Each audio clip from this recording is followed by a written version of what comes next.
Hala, Crisanto, tignan mo. Ang daming mga ibon nagliliparan. Oh, mga uwak yata yan ah. Pwede nga. Talaga ba? Nakita mo pa yun? Oo naman. Tignan mo kasi mabuti. Ayun oh, ang dami nga eh. Teka, ilawan ko nga. Aba, oo nga no. Ang dami nga. Sabi ko na sa'yo eh. Hanep, bilib na talaga ako sa linaw ng mga mata mo. Kaya pala kahit sa dilim nakakapamboso ka eh. Hoy, grabe ka naman sa akin. Baka mamaya may makarinig sa'yo. Isipin na nambuboso talaga ako. Makarating pa yan kay misis. Ma-outside di ko lambu pa ako. Ikaw talaga puro ka biro eh. Tos, totoo naman eh.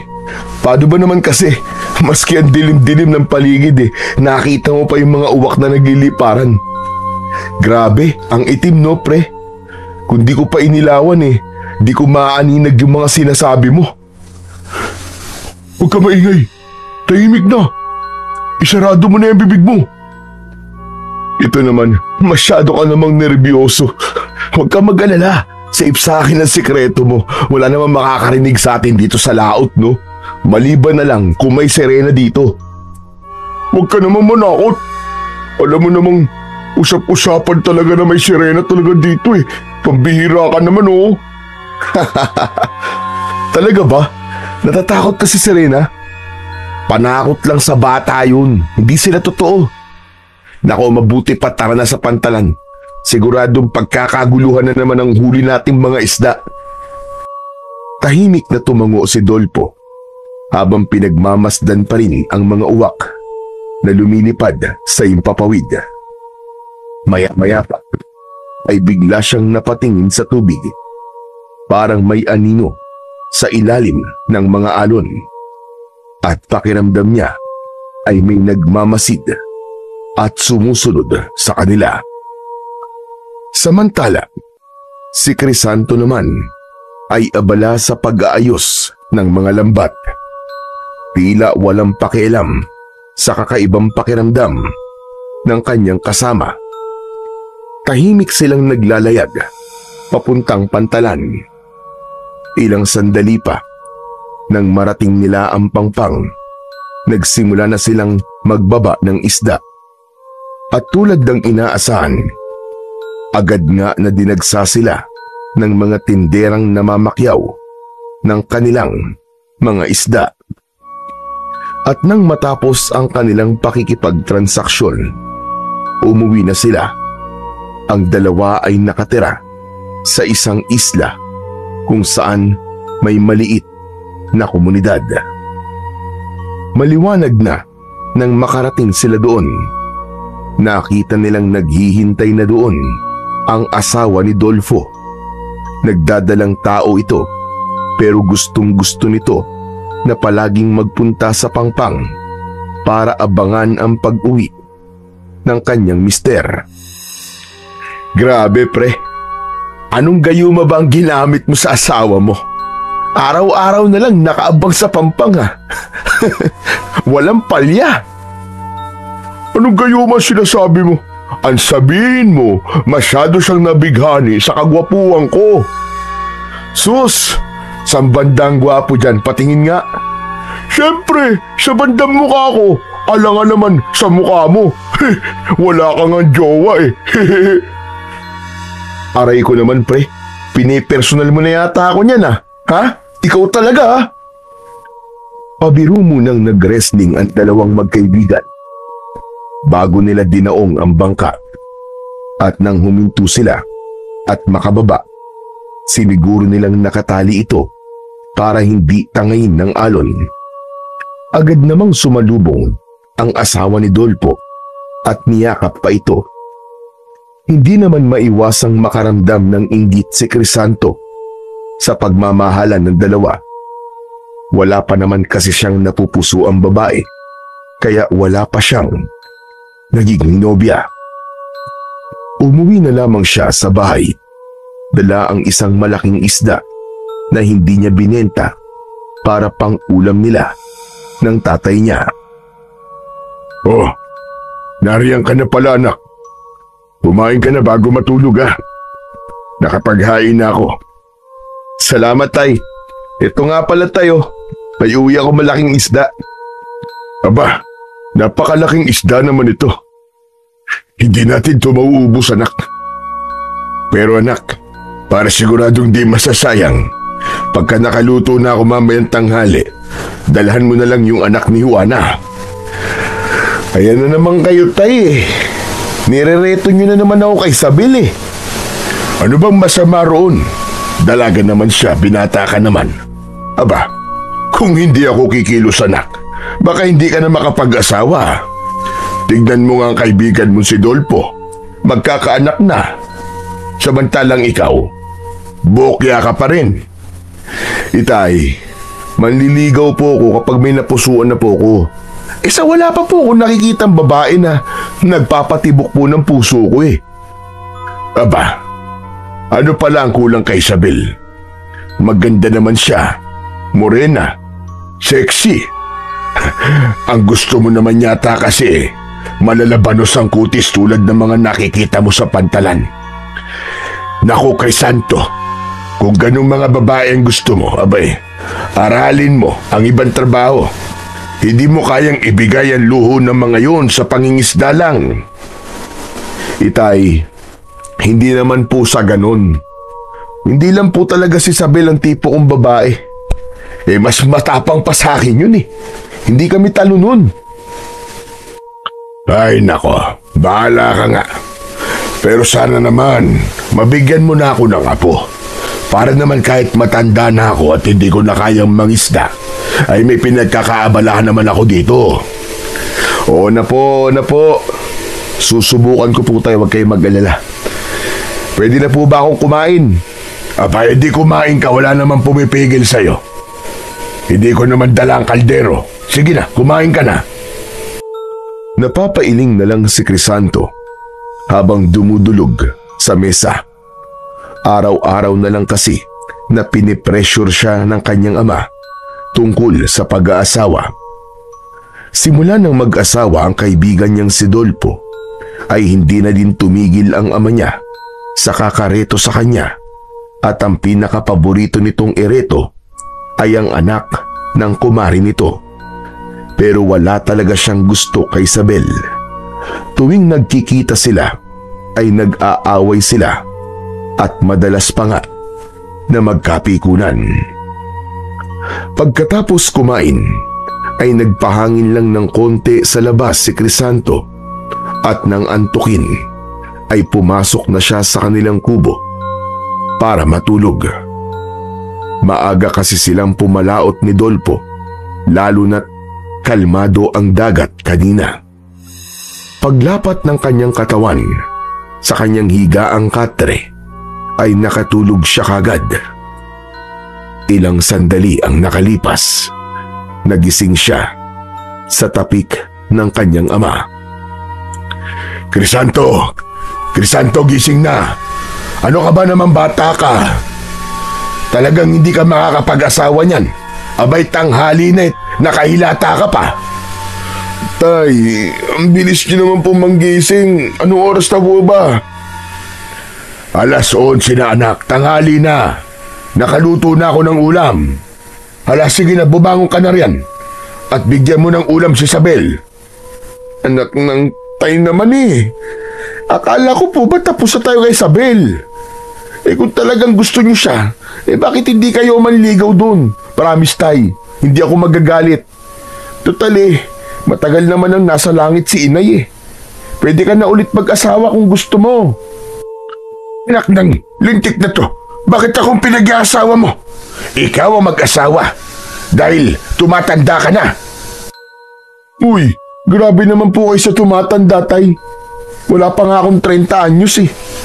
Tsaka tay, sinabi ko na nga sa inyo hindi kami talo ni Isabel. Kita niyo pong mas maton pang kumilos sa akin yung babaeng yun eh.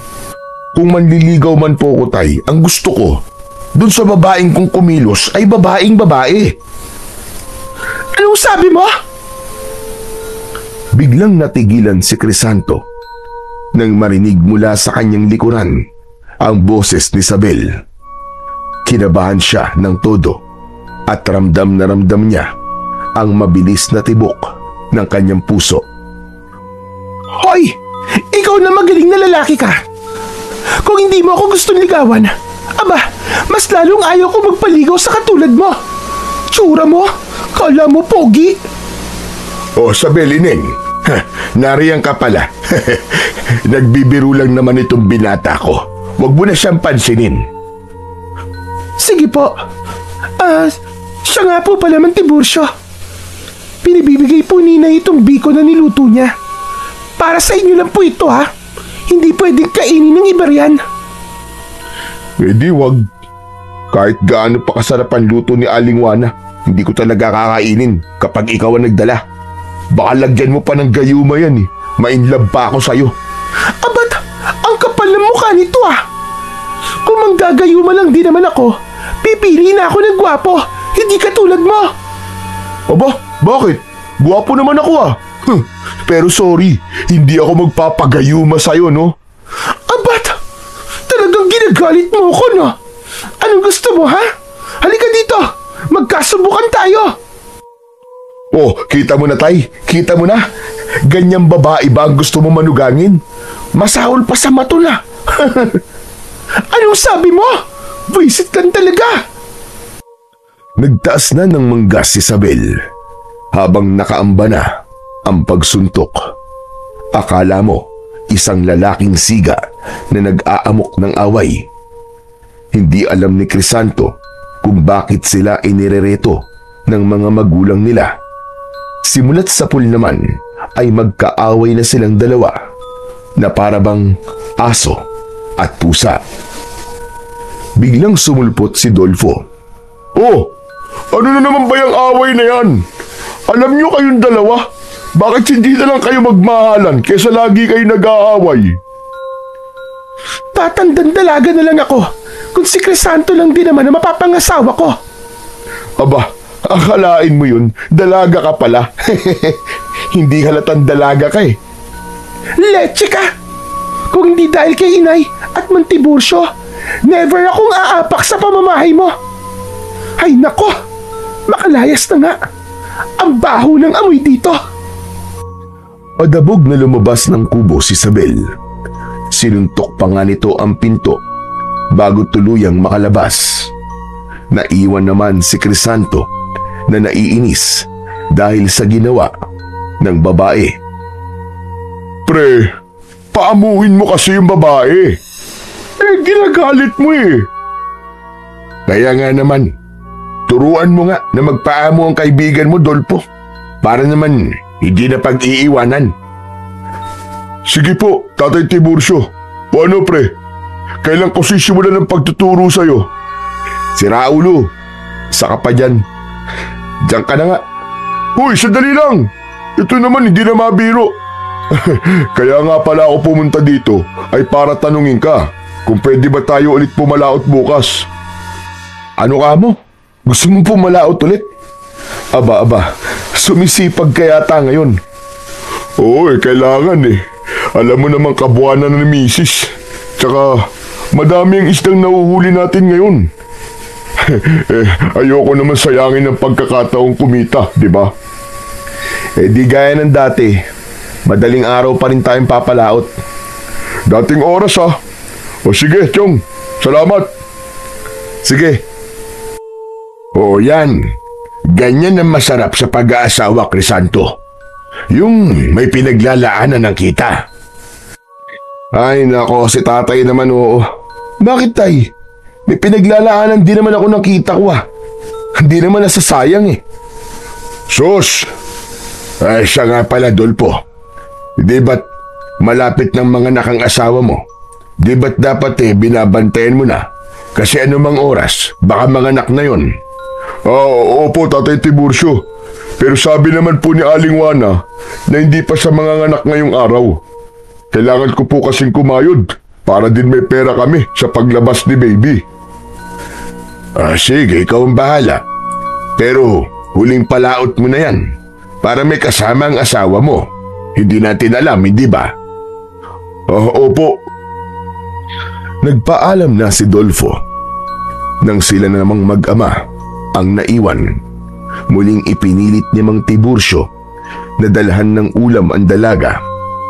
Dahil sa konting pag-aaway kasi ng dalawa, kanina ay nakalimutan na nitong ibigay ang ulam kapalit ng biko na ibinigay nito. Samantala, mabilis na lumipas ang mga oras at sa muling pagsapit ng madaling araw, muling pumalaot ang magkaibigan. Pagdating sa laot, sa isang hagis pa lang ng lambat ay nakahuli na kagad sila ng maraming isda. Tuwang-tuwa si Dolfo. Konting oras lang ang inilagi nila dahil sapat na ang dami ng huli nilang isda.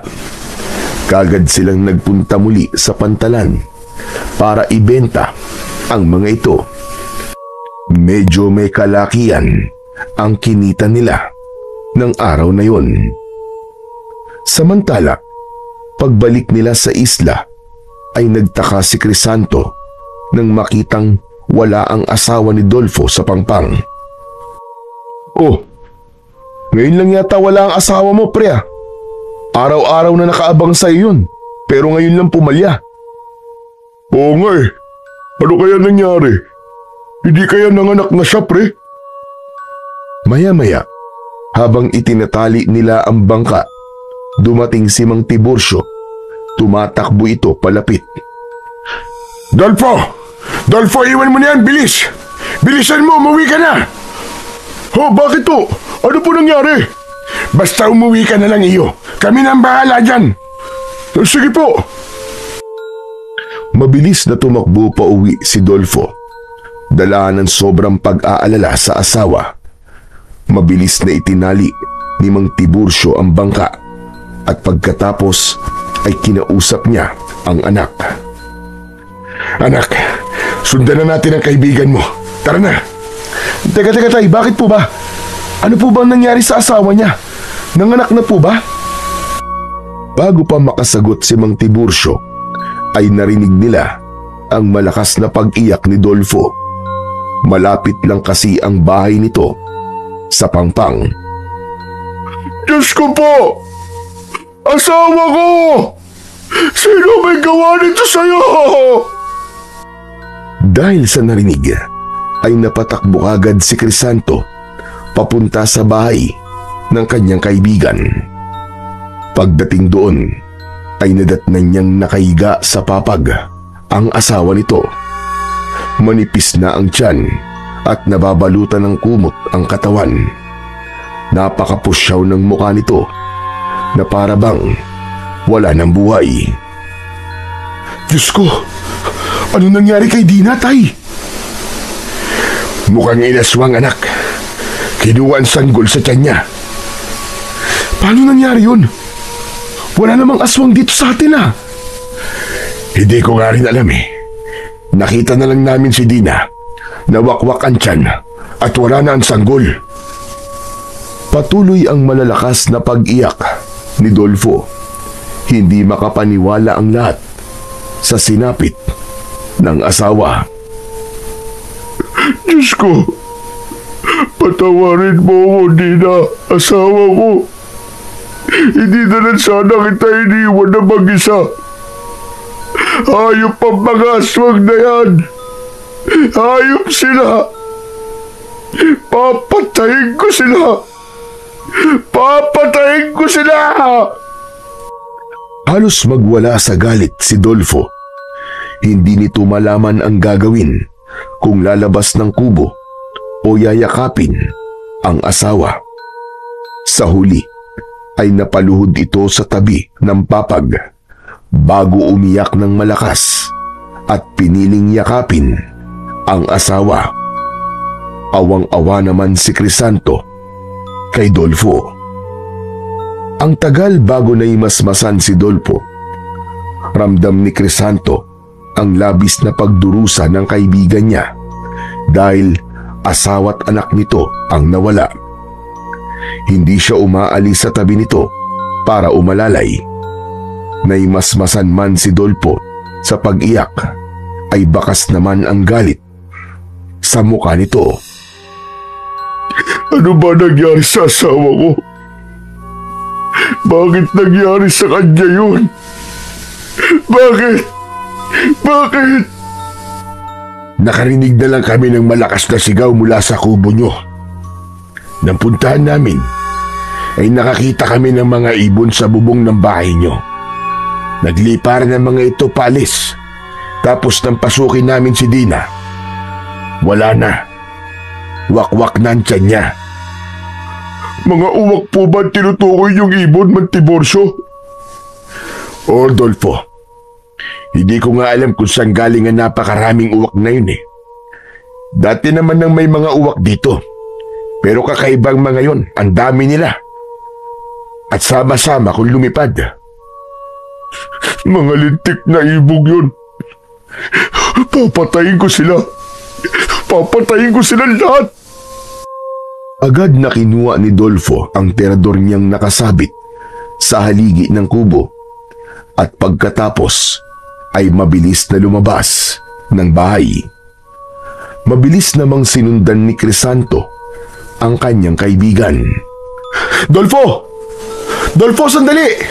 Dolfo, sandali! Kumalma ka lang! Dolfo! Kumalma! Kung ikaw ang namatayan ng asawa at anak, kakalma ka ba, ha? Kakalma ka ba? Palibhasa! Hindi mo nararamdaman ang nararamdaman ko kasi wala ka namang asawa at anak! Para hindi mo ko kaaway. Kakampi mo ko. Ang sinasabi ko lang sa'yo, huwag kang padalos-dalos. Hindi pang karaniwang uwak lang ang pumatay sa mag-ina mo, pare. Siguradong aswang ang mga yon. Mapapahamak ka. Wala akong pakialam. Kahit aswang pa sila, hindi ko sila uurungan. Igaganti ko mag-ina ko. Papatayin ko silang lahat. Hindi na napigilan pa ni Crisanto si Dolfo nang magpunta ito sa kakawyan. Ilang sandali pa ay nakasunod na din ang ilang mga kalalakian kasama si Isabel para tumulong sa pag-aalalay kay Dolfo. Naiintindihan naman nila ang labis na galit ng lalaki. Ayaw nila itong mapahamak kaya nakaalalay sila sa likod nito. Ginalugad nila ang gubat. Naghati-hati sila ng grupo. Samantala si Dolfo naman, bawat uwak na makita ay tinitirador niya. Pare, sandali. Pare, huwag mo namang ilabas ang galit mo sa mga inosenteng ibon. Hindi sila ang pumatay sa asawa mo, kundi mga aswang. Pabayaan mo nga ako, Crisanto. Papatayin ko silang lahat. Wala akong ititira ni isa sa kanila. Samantala, habang patuloy sa pagtira ng mga ibon si Dolfo, nakita nila si Isabel na paparating. Mga kasama, may nakita kaming kahinahinala sa kanlurang bahagi ng isla. Madali kayo! Ha? Anong kahinahinala? Maliit lang naman ang isla natin at halos magkakakilala ang lahat. Pero may sumulpot bigla na mga kubo sa ilagang bahagi at hindi ko kilala ang mga nakatira. Baka sila mga aswang. Baka sila mga aswang. Papatayin ko sila. Dolfo, sandali. Huwag kang padalos-dalos. Hindi mo kilala ang mga kalaban mo. Kaya huwag kang magpadala sa galit. Ayusin muna natin ang burol ng asawa mo. Pwede ba? Natigilan saglit si Dolfo sa sinabing yun ni Isabel. Pagkatapos ay unti-unting nawala ang galit sa mukha nito at napalitan yun ng paghinagpis. Napaluhod pa sa lupa ang lalaki at doon muling umiyak. Naupo naman si Isabel sa tabi ng lalaki at inakbayan ito. Dolfo, kaibigan ko si Dina. Kaya kakampi mo ko. Masakit sa akin ang nangyari sa kanya. Gusto ko rin siyang ipagiganti. Pero hindi pa ngayon ang tamang oras. Pagkalibing ni Dina, kasama mo kong tutugis sa mga salot na aswang na yan. Hindi din ako papayag na may mabiktima pa ulit ang mga halimaw na yan. Pumayag din si Dolpo na umuwi matapos itong kausapin ni Isabel. Kahit paano ay napahanga sa dalaga si Crisanto. Hindi niya akalain na sa ganung pagkakataon ay maaasahan pala ang dalaga. Pagka-uwi nila ay agad na inayos ang burol ni Dina. Hindi pa rin makausap ng matino si Dolpo, pero kahit papano ay kumalma na ito. Kailangan nating mahanap ang mga ibon na yon. Kung aswang man sila, ay dapat na silang mapuksa bago pa nila tayo ubusing lahat. Tingin niyo po, tay, mga aswang nga kaya yung mga dayo sa ilaga? Sino pa man dapat paghinalaan kundi sila lang? Hindi nga natin namalayan ang pagdating nila. Bigla na lang sila nagsulputan dyan. Pero hindi naman pwedeng basta-bastang mambintang na walang ebidensya. Magmamanman po ako mamayang gabi malapit sa kanila. Baka sakaling may masagap po akong ebidensya na sila ang mga aswang na sumalakay sa atin. Teka, Sabel. Hindi ba delikado ang gagawin mo? Gabi ka pa talaga magmamanman doon? Ano bang pakialam mo? Kita mo na tong babaeng to. Ako na nga itong concern sa'yo eh. Ganyan ka pa? Oo, tama na yan. Tama na. Kaya na naman kayong dalawa eh. Mag-aaway na naman kayo eh. Ay, naku, pambira talaga ang mga batang ito. Pero may punto naman ang anak ko, Sabel. Delikadong magmanman doon. Paano kung sila nga mga aswang? Eh di napatay ka nila. Wala naman po kasing ibang paraan para malaman po kung sino mga aswang. Tsaka, mag-iingat naman po ako. O sige, ganito na lang. Sasamahan na lang kita. Naku, wag na. Baka ikaw pa maging dahilan ng pagkahuli ko kapag sumama ka. Ay nako. Hindi ba pwedeng kausapin mo ako ng maayos, Sabel? Hindi yung palagi ka na lang nakasuplada sa akin. Palagi ka na lang nakaangil. Ewan ko sa'yo. Diyan ka na nga. Sabel, huy! Ano naman bang ginawa ko? Sabel! Anak ng mga babae talaga. Ang hirap ispilingin. Pagsapit ng gabi, ay minatyagan ni Crisanto si Isabel. Iniisip niya na hindi kayang gawin ng babae ang sinabi nito, pero nag-alala pa rin siya na baka tumuloy pa rin ito sa pinaplanong pagmamanman sa lugar ng mga dayo. 10:00 ng gabi nang makita niyang umalis ito sa burol ni Dina. Palihim na sinundan ni Crisanto si Isabel hanggang sa makauwi ito.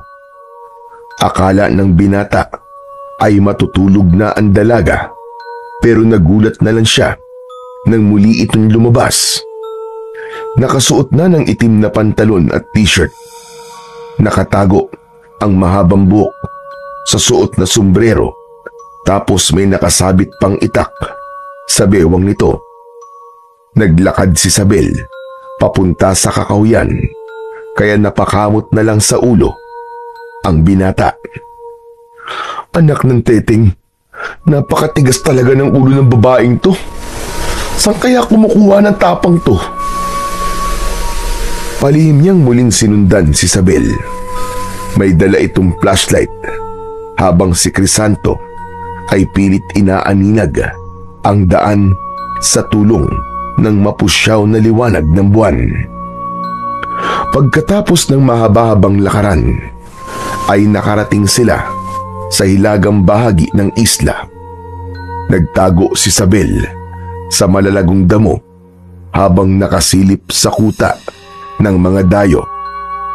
Si Crisanto naman ay nagtago sa likod ng malalaking puno habang nakatanaw sa dalaga. Nakita nila ang pagtitipon ng mga tao sa labas. Nagdarasal sila sa lengguaheng hindi maintindihan. Dahan-dahan namang lumapit si Crisanto sa likod ni Isabel habang nakatitig sa mga taong nagtitipon. Ilang saglit lang ay nagpalit anyong uwak ang mga ito.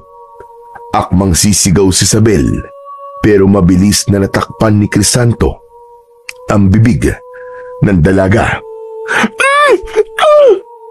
Isabel, tahimik ka! Ako to, si Crisanto! Huwag ka sisigaw! Maririnig nila tayo! Ano ba? Ano bang ginagawa mo dito? Sinundan ka! Halika na! Kailangan malaman ng mga kababaryo natin na sila nga ang mga aswang. Maingat pero nagmamadaling naglakad ang dalawa pabalik sa mga kabayan. Nang magliparan ang mga ibon, ay mabilis silang dumapa sa lupa para hindi sila mapansin ng mga ito. Nang wala na ang mga ibong uwak, ay doon lang sila muling tumayo. Diyos ko po, Crisanto! Papunta sila sa mga kabayan! Halika na! Magmadali na tayo! Hawak kamay na tumakbo ang dalawa hanggang sa makarating sila sa mga kabayan. Nagkakagulo ang mga tao dahil sa mga nagliliparang uwak sa paligid.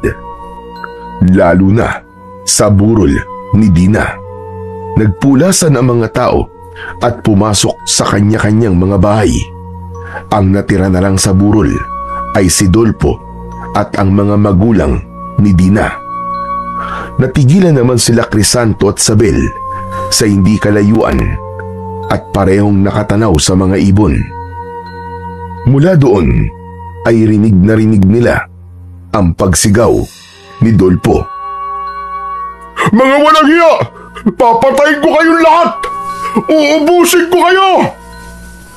Dolfo, pumasok ka na sa loob ng bahay! Huwag kang lalabas! Mapapahamak ka! Nakasilip lang si Mang Tiburcio sa bintana ng bahay nila. Hindi naman nagpapigil si Dolfo at lumabas pa rin ito. Wala nang nagawa si Mang Tiburcio kundi panoorin mula sa bintana ang ginagawa ni Dolfo.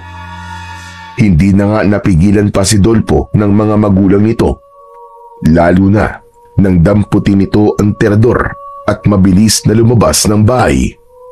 Pumulot ito ng bato at inasinta ang isang uwak. Tinamaan naman ang ibon at bumagsak sa lupa. Ngunit ang nakagigimbal pa doon ay nagpalit anyong halimaw ang ibon nang lumapag ito sa lupa. Napuno ng takot ang mga tao, lalo na nang magsipaglapag na rin ang ibang mga ibon sa anyong halimaw. Sige, dakpin ang lalaking yan! Kunin ang lahat ng mga taong makukuha ninyo! Nagsimulang maging bayulente ang mga aswang. Lahat ng kubo ay winasak ng mga ito para mapalabas ang mga tao. Napuno ng iyakan at sigawan ang islang yon. Sina Crisanto at Isabel naman ay mabilis na nagtago habang kuyum ang kamaong nakamasid sa nangyayari sa mga kaisla. Bitiwan niyo ako, mga hayop kayo! Baka demonyo kayo!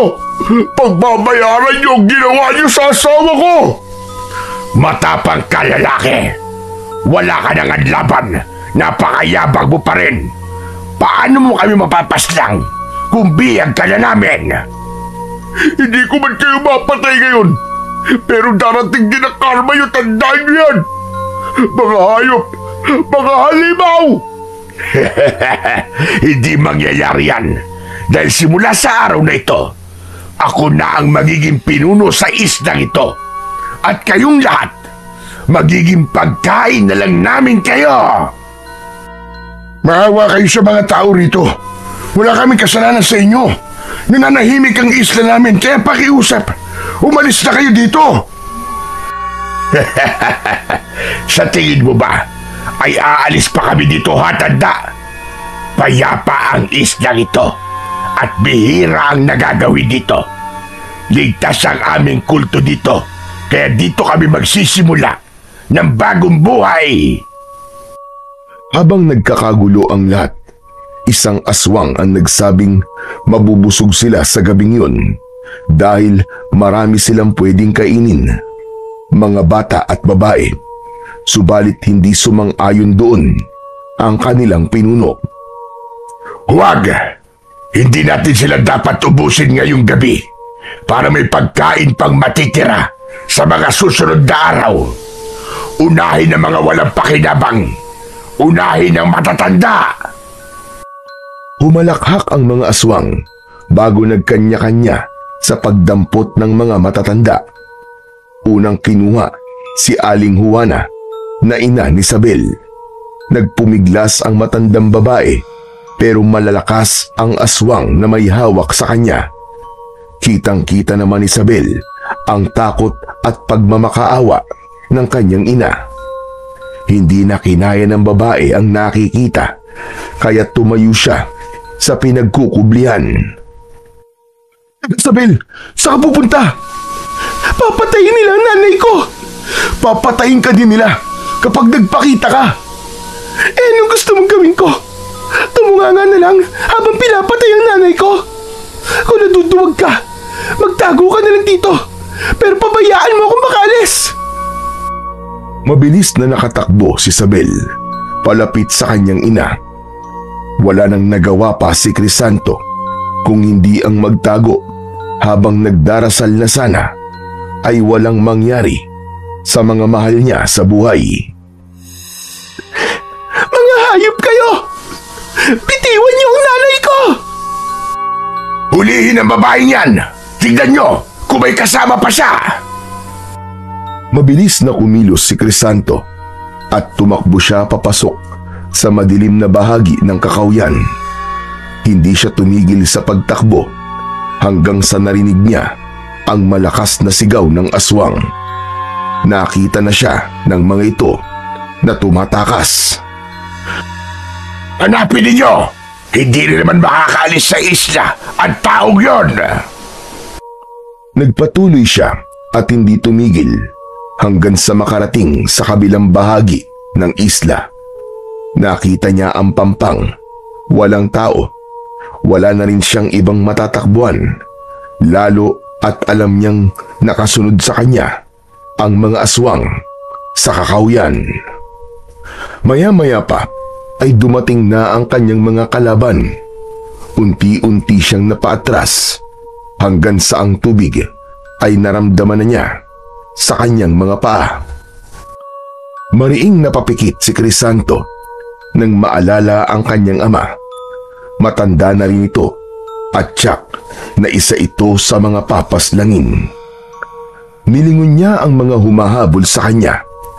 Nasaan yung halimaw na ang mga ito at naglalakad palapit sa kanyang kinaroroonan. Itay, patawarin mo ko kung mahuhuli nila ako. Katapusan na nating lahat. Bago pa makalapit ang mga aswang, ay tumakbo na si Crisanto papunta sa dagat. Alam niyang walang kasiguraduhan ang gagawin niya pero kailangan niyang subukang tumakas. Kung lahat sila ay madadakip, wala nang iba pang makakatulong sa isla nila. Diyos ko, tulungan niyo po ako. Kailangan kong makatakas sa mga aswang na to upang makahingi ako ng tulong. Pinilit niyang lumangoy at kalabanin ang alon ng dagat.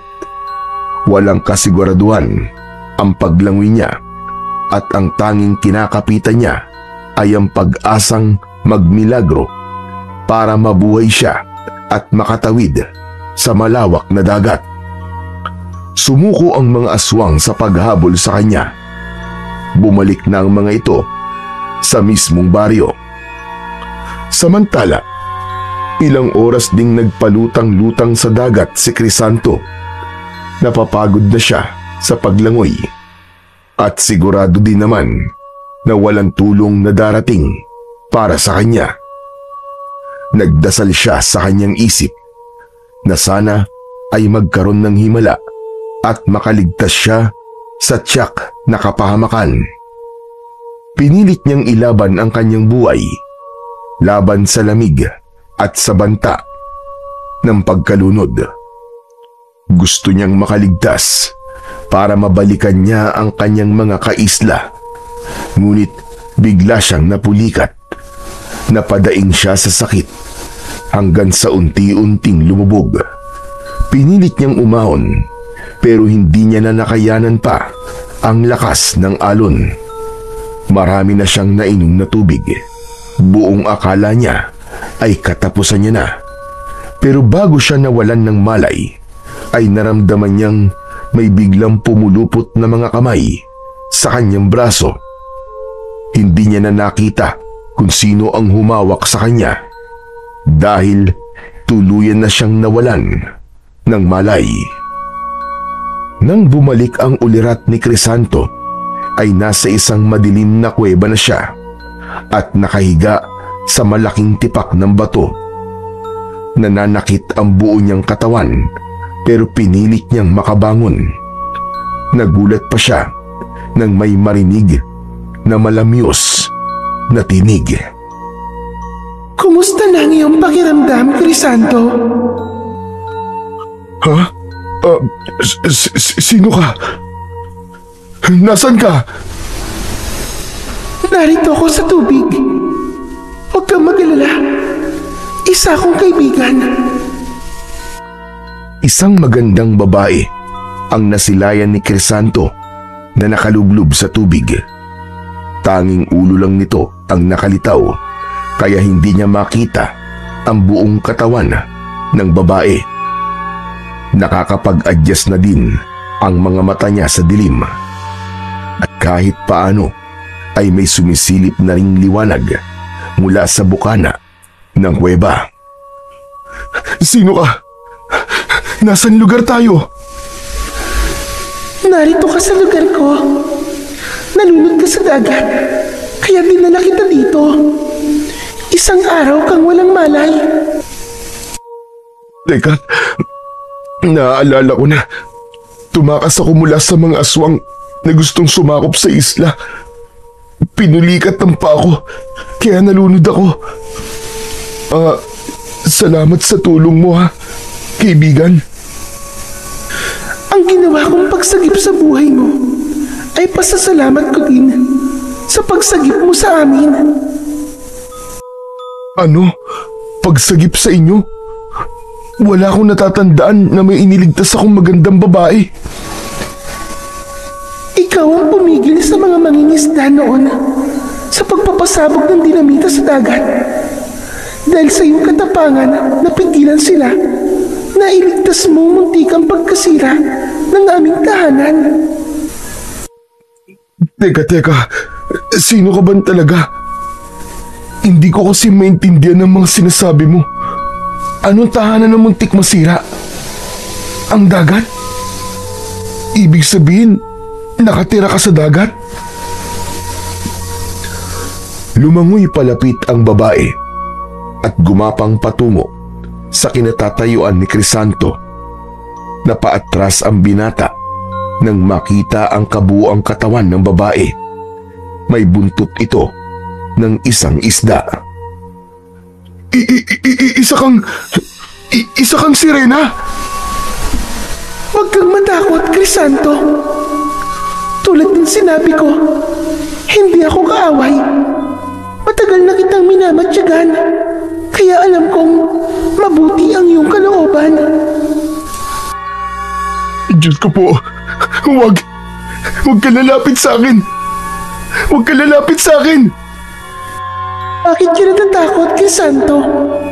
Ako ang siyang nagligtas sa buhay mo. Kung gusto kitang saktan, dapat ay pinabayaan na kitang malunod at mamatay. Pero, ano kasi? Hindi kami masama, Crisanto. Mali ang pagkakaunawa niya sa amin. Mga tao masasama at makasarili. Sinisira niya ang dagat. Kung may nasasaktan man kaming tao, yun ay dahil kailangan namin iligtas ang aming sarili, pati na rin ang aming tahanan. Patawad. Iba ka sa kanila, Crisanto. Alam kong mabuti ang puso mo. Alam ko rin ang kinakaharap mong problema.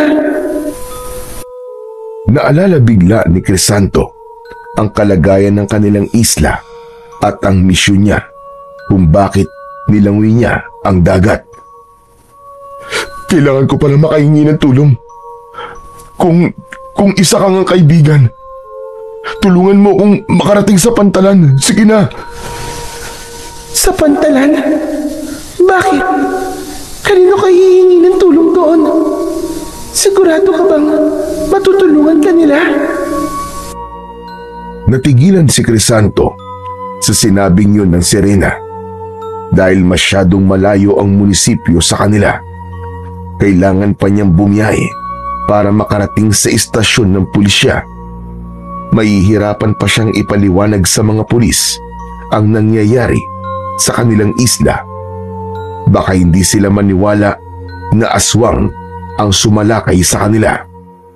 Pero alam niyang yun lang ang tanging paraan para mailigtas niya ang kanyang mga kaisla. Kailangan ko subukan. Dahil kung di ko gagawin yun, mamamatay ang lahat ng tao sa isla namin. Nakatakas ka na, Crisanto. Bakit babalik ka pa sa isla niyo? Pumakas ako, hindi para sa sarili ko, kundi para din sa kanila. Kailangan ko silang balikan at tulungan. Napatunayan kong muli na busilak ang puso mo, Crisanto.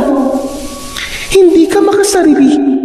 Dahil dyan ay tutulungan kita para mailigtas mo ang iyong mga mahal sa buhay. Hinubad ng Serena ang suot nitong kwintas bago yun ipakita sa kanya. Ang kwintas na yun ay may palawit na kakulay ng tubig. Ngunit kapag nasisinagan ng ilaw ng buwan, ito ay nagiging kasing puti ng perlas. Ito ang mutya ng mga Serena. Ipapahiram ko ito sa iyo para malabanan mo mga aswang na sumakop sa inyong isla. Iba yung lakas ng pangangatawan, liksi ng pagkilos, at tagabulag ang taglay nitong kapangyarihan. Ano ka mo? Mutya ng Serena? Totoo ba yan? Nakikita mo naman ang aking anyo, hindi ba? Ako ang patunay na totoo ang Serena, pati na rin ang aming mutya. Hindi yun. Ang ibig ko sabihin eh, sigurado ka bang ipagkakatiwala mo ang mutya sa akin? Bilang tugon ay iniabot ng Serena ang mutya kay Crisanto.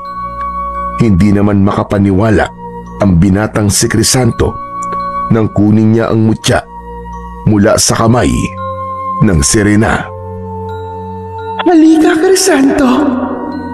Ipikit mo ang iyong mga mata dahil ipapasa ko sa iyo ang kaalaman kung paano gagamitin ang mutya ng Serena.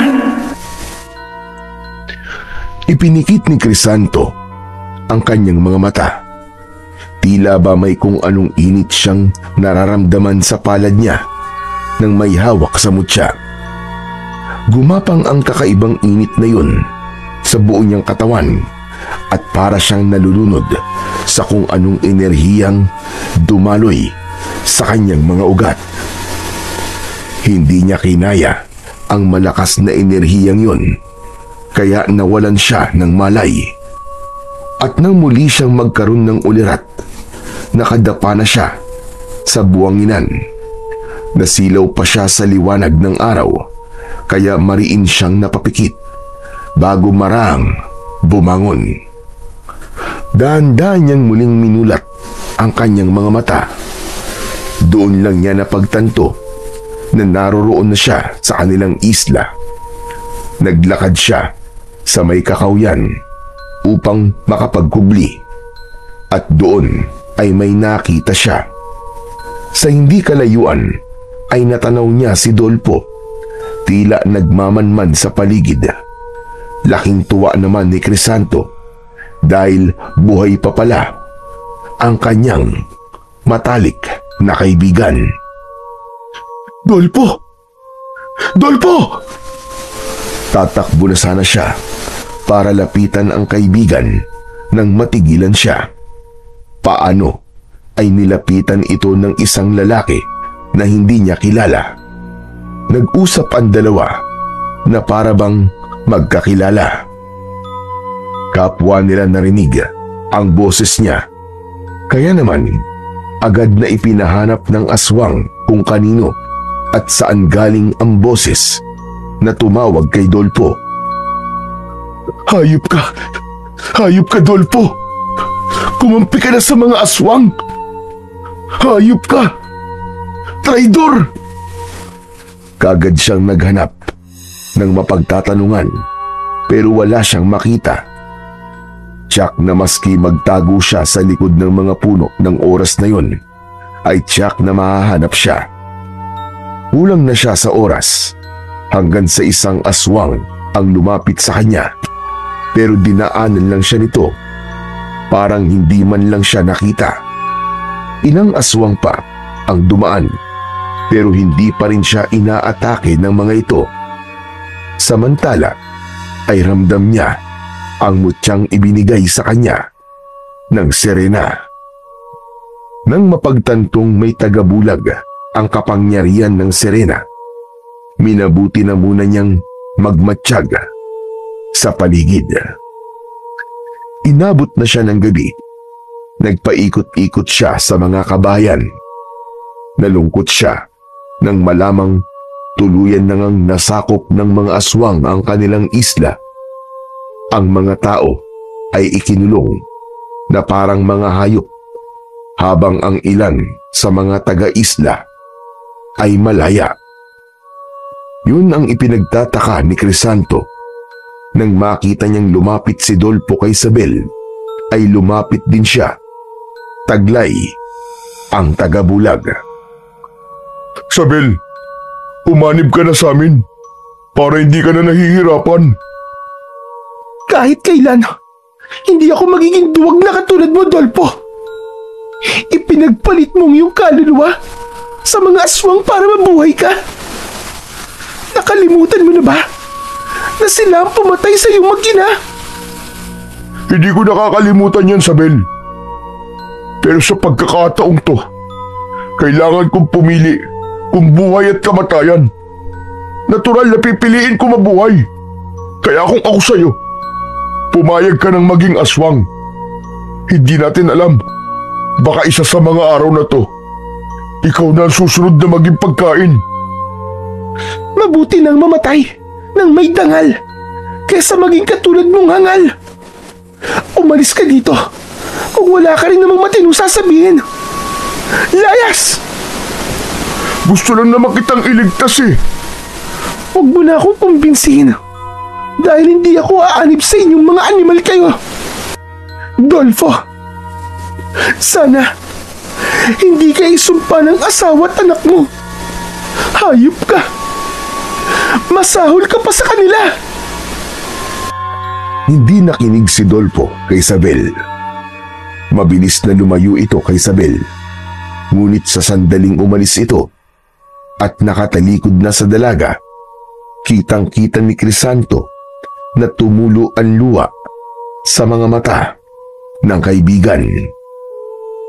Nagpatuloy ito sa paglalakad hanggang sa tinabihan ito ng isang lalaki. Sabay silang naglakad palapit sa kanya. Sandali lang, Dolpo. May kakaiba sa lugar na to. Ramdam ko malakas na enerhiya sa paligid. Ha? Anong ibig mo sabihin? Mukhang may nakapasok na antingero. Kailangan itong malaman ni Amang Segundo. Teka, sadali lang. Sigurado ka ba? Wala naman ako nararamdaman ah. Dahil bagong yagaw ka pa lang, hindi ka pala turuan ni Amang Segundo ng lihim na aral. Ano ka mo? Lihim na aral? Yung ba yung mga ritual na ginagawa nyo? Mamaya na, maraming tanong. Puntahan na natin si Amang Segundo. Umalis na ang dalawa. Samantala, gusto pa sanang itakas ni Crisanto si Isabel, pero nauubos na din ang oras niya. May kung anong boses siyang naririnig na nagsasabing nawawala na ang bisa nito. Kaya naman, agad siyang nagdesisyon na lumayo na muna doon pansamantala.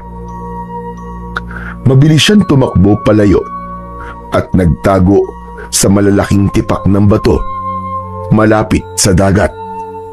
Hindi naman makalapit ang mga aswang doon dahil takot sila sa tubig alat. Nang makapagpahinga ay pumuslit naman siya sa kubong tinitirahan nila dati na ngayon ay aswang na ang nakatira. Kinuha niya ang kanyang itak at mabilis na pumunta sa kakawyan. Nagputol siya ng mga sanga ng kahoy at pinatulis niya ang dulo para maging sibat. Inunti-unti niya ang paggawa ng sibat. Pagkatapos ay dinala ito sa kakawyan na malapit sa mga bahay. Tinabunan niya ng mga tuyong dahon para hindi makita ng mga aswang. Maingat ang bawat pagkilos niya dahil kailangan niyang magdobli ingat, lalo na't nararamdaman ng mga aswang ang presensya niya. Nagmasid-masid din siya sa paligid para mapag-aralan ang kilos ng mga aswang. Hindi lang siya lumalapit sa pinuno ng mga ito dahil alam niyang ito ang pinakamalakas sa lahat. Nang sumunod na araw ay pinuntahan niya ang kubong kinaroroonan ni Isabel para makausap ang dalaga. Isabel! Isabel! Crisanto? Diyos ko, Crisanto! Ikaw nga! Akala ko iniwan mo na kami. Iniligtas ko lang ang sarili ko. Pero ito na ako ngayon. Nakabalik na ako. Pero narinig ko mga aswang. Ang sabi nila, nilangoy mo daw ang dagat. Paano nangyaring? Paano ka nakaligtas? May awa pa rin ng Diyos sa atin, Isabel. Hinayaan niya ako mabuhay. Buti bumalik ka pa, Crisanto. Pinatay nila ang tatay. Ano? Hindi. Pero, patawad. Hindi ko sila nailigtas. Hindi ko kaya. Mga hayop sila. Mga hayop sila. Kung hindi ka na sana umalis nun, sana natulungan mo ko. Pero Isabel, kailangan kong umalis nun. Dahil lang nasa isip ko nun ay ang humingi ng tulong. May nahanap ka ba? Nasaan sila? Nasaan ang tutulong sa atin? Wala. Pero bumalik ako ng mas malakas. Pero kailangan kong tulong mo. Ililigtas natin ang isla. Pero bago yun, gusto kong kausapin mo si Dolfo. Si Dolfo? Ang walang yun. Traidor ang kaibigan mo na yun. Kumampi sa mga kaaway. Kapalit ang buhay niya. Hindi traidor ang kaibigan ko, Isabel. Hindi niya gagawin yun. Pero ginawa na nga niya.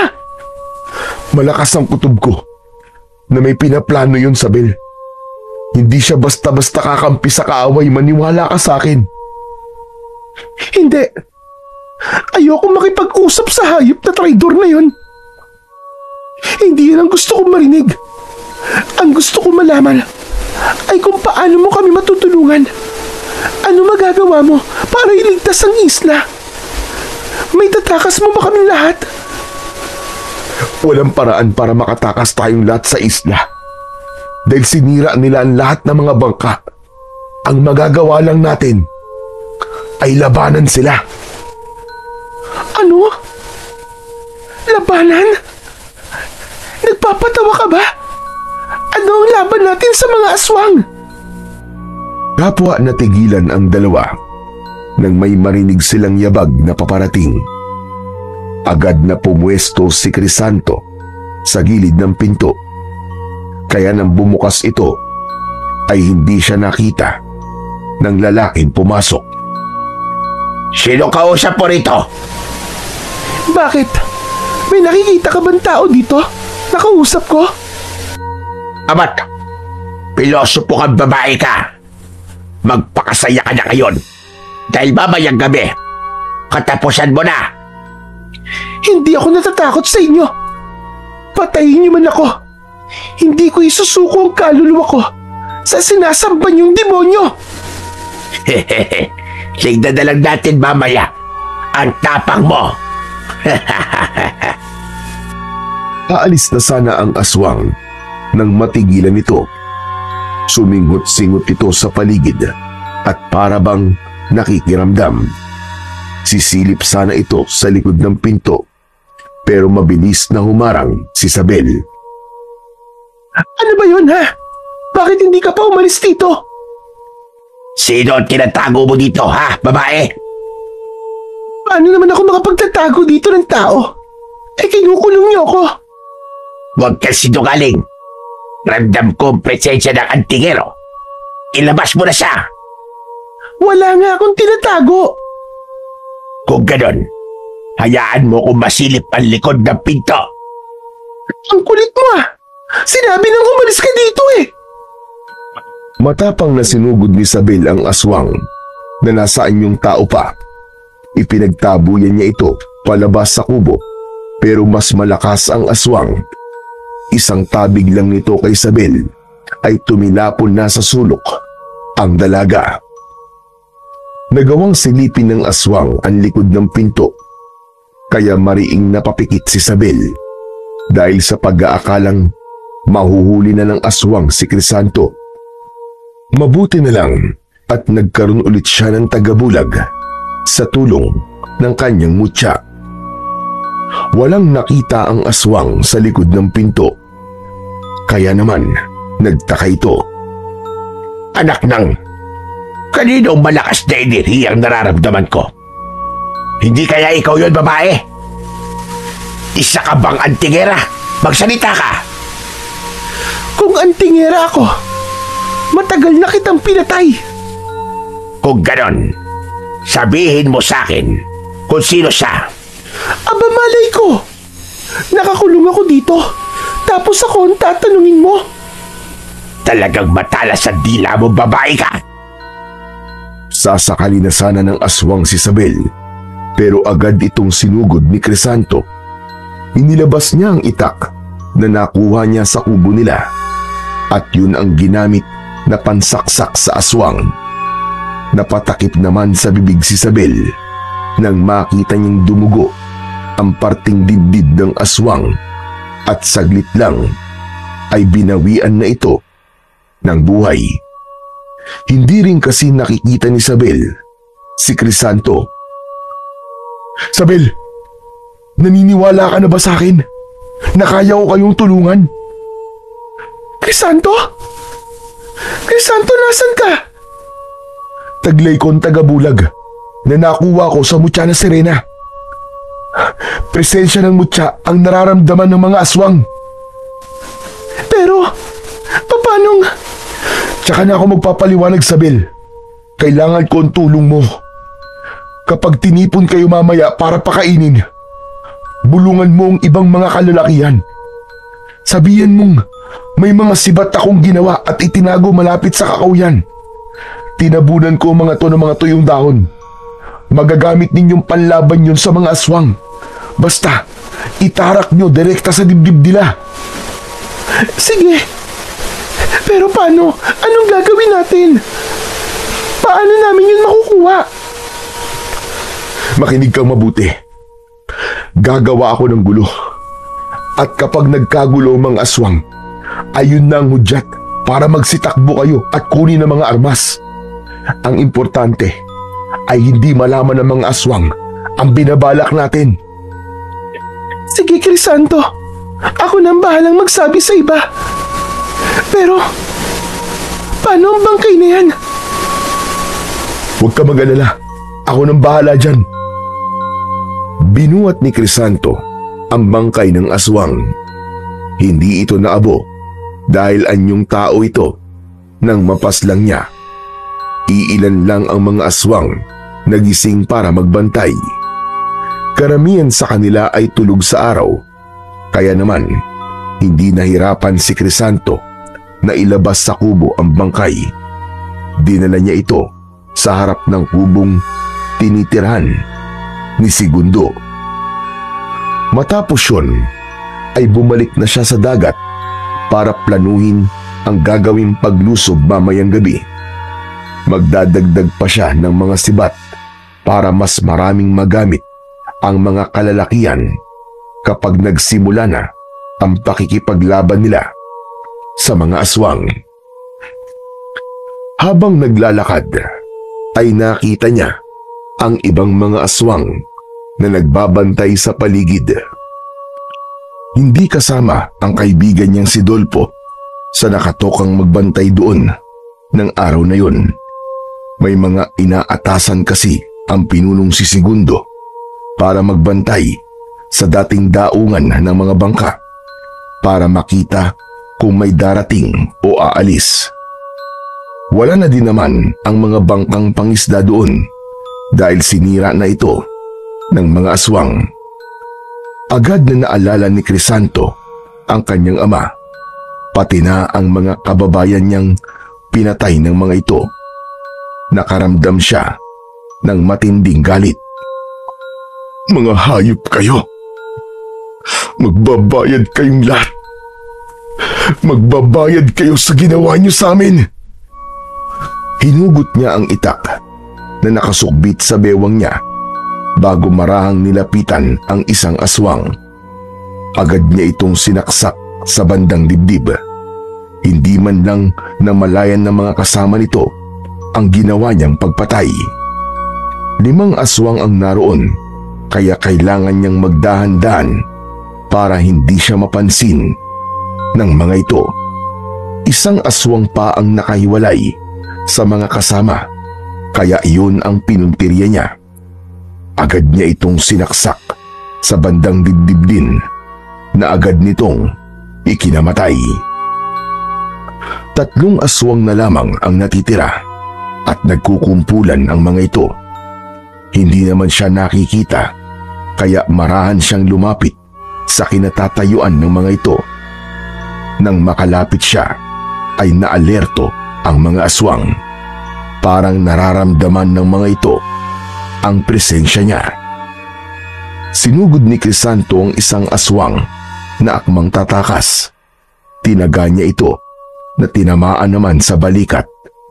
Lalong nataranta ang 2 pang aswang na kasama nito. Lalo na nang mapadapa sa lupa ang nataga niya. Hindi na siya nag-aksaya pa ng panahon at agad na sinalakay ang isa pa. Tinaga niya ang leeg nito. Tumalsik ang ulo nito papunta sa isa pang aswang. Nanlaki sa takot ang mga mata nito bago tumakbo palayo habang sumisigaw. Hayop ka! Tatakas ka pa! Wala ka ng kawala! Papatayin kita! Maliksing kumilos si Crisanto dahil na rin sa tulong ng mutya ng sirena. Nahabol niya ang tumatakas na aswang at agad na tinaga sa likod. Humiyaw sa sakit ang aswang, pero hindi niya na ito hinayaang makatakbo pa. Sinaksak niya kagad ito sa dibdib na agad nitong ikinamatay. Binalikan naman niya ang isa pang aswang na nataga niya sa balikat. Gumagapang ito sa lupa dahil hindi na nito maigalaw ang isang braso. Tinapakan naman ito ni Crisanto sa likod, kaya napadaing ito sa sakit. Sino kang lapastagag ka? Magpakita ka sa akin kung talagang matapang ka. Magpakita ka! Kayo ang mga lapastangan. Mga demonyo kayo. Hindi nyo lang inangkin ang islang ito. Ginawa nyo pang masahol sa baboy ang mga nakatira dito. Mga demonyo kayo! Humanda ka kay Amang Segundo. Hindi ka niya bubuhayin. Ang ama nyo ang humanda sa akin. Pagbabayaran niya ang ginawa niya sa islang ito at sa mga tao dito. Hindi mo siya kaya. Papatayin ka rin niya. Ganon. Sayang. Dahil mauuna ka, hindi mo na makikita kung paano ko papaslangin ang minamahal mong amang segundo. Tinagpas ni Crisanto ang ulo ng aswang. Nagtalsikan pa ang mga dugo nito sa kanya. Paalis na siya nang marinig niya ang mga nagkakagulong aswang. Narinig ng mga ito ang pagtawag kanina ng aswang na napaslang niya. Mabilis namang tumakbo si Crisanto papunta sa lugar na kanyang pinagtataguan. Sa lugar kung hindi siya kayang puntahan ng mga kalaban. Subalit nakita siya ng ilang aswang at itinuro siya kagad sa pinuno nila. Hindi maintindihan ni Crisanto kung paano siya nakita, gayong hindi pa oras na mawalan ng bisa ang kanyang tagabulag. Hulihin ninyo at iharap sa akin ang buhay. Ako ang magpaparusa sa kanya. Napagtanto ni Crisanto na iba-iba ang kakayahan ng mga aswang. Ang iba ay nakararamdam lang dahil mas mababaw pa lang ang kaalaman nila sa lihim na aral, habang ang iba naman ay mas biyasa na at may kakayahan ng makakita kahit sa mga nagkukubling kalaban, kahit pa sa mga may tagabulag na kagaya niya. Mas binilisan ni Crisanto ang pagtakbo nang habulin siya ng mga aswang. Hindi pa naman sila makapagpalit ng anyo dahil maliwanag pa ang paligid. Nang makarating sa dagat, ay agad siyang nagtago sa malalaking tipak ng bato. Dahil doon ay hindi na siya nasundan pa ng mga aswang. Nakatayo lang ang mga ito, malayo sa baybayin, pero nakatanaw sa kinaroroonan niya. Alam niyang takot ang mga ito sa tubig alat.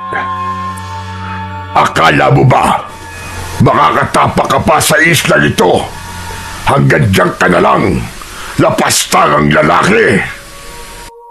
Maghintay kayo dyan! Wala akong pakialam na mamuti ang mga mata nyo sa kakahintay sa akin! Nagbantay nga ang mga aswang upang hindi siya muling makapasok sa isla. Samantala, pagsapit ng takip silim, ay umalis na si Amang Segundo na pinuno ng mga aswang. Natira na lamang ang iba pang mga aswang para magbantay sa kanya.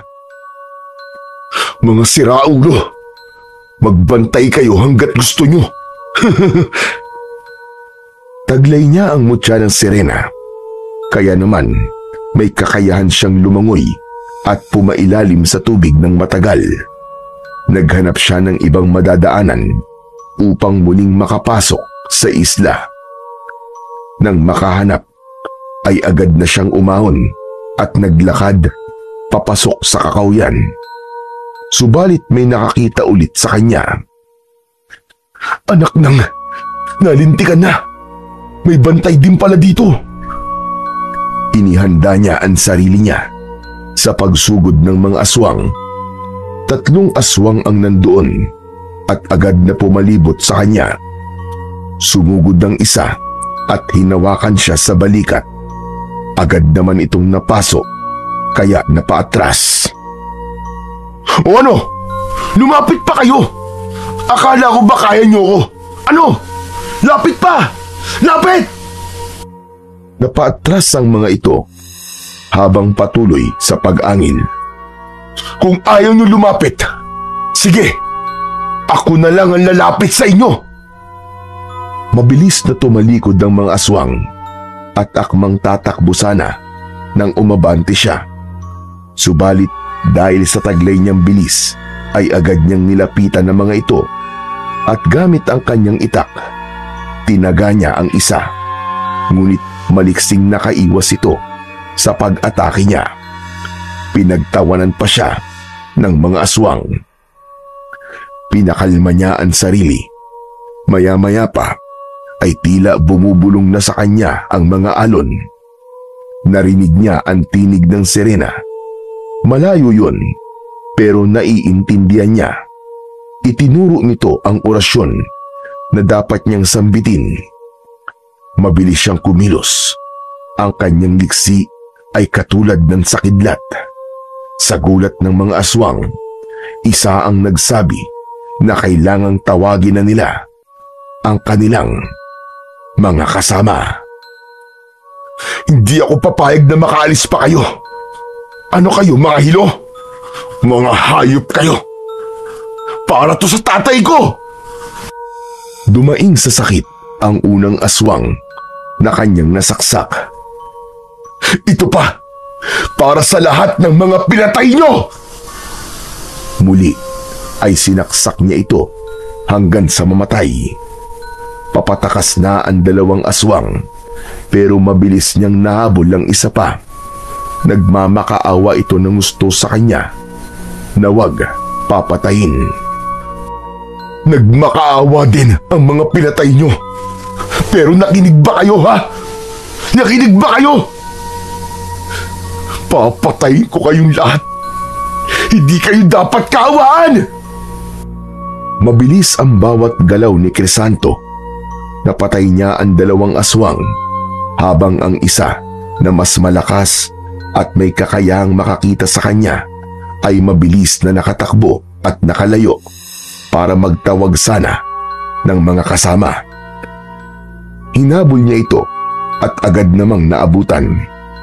Ang lalaki ay biglang nagbago ng anyo at inihanda ang sarili sa malakas na pag-alulong, pero mabilis na dinamba ito ni Crisanto.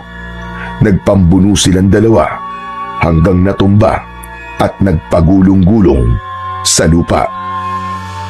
Unang nakatayo si Crisanto, kaya pagtayo ng aswang ay tinaga niya ito sa likod. Isang mahaba at malalim na hiwa ang tinamo ng aswang. Dahil sagrado ng orasyon at nababad sa tubig alat ang itak, ay agad na umusok ang sugat ng aswang hanggang sa magliyab ang katawan nito at tuluyang tupukin ng apoy. Aalis na sana si Crisanto, pero nagsidatingan ang mga aswang na kanina ay nagbabantay sa kanya sa pangpang.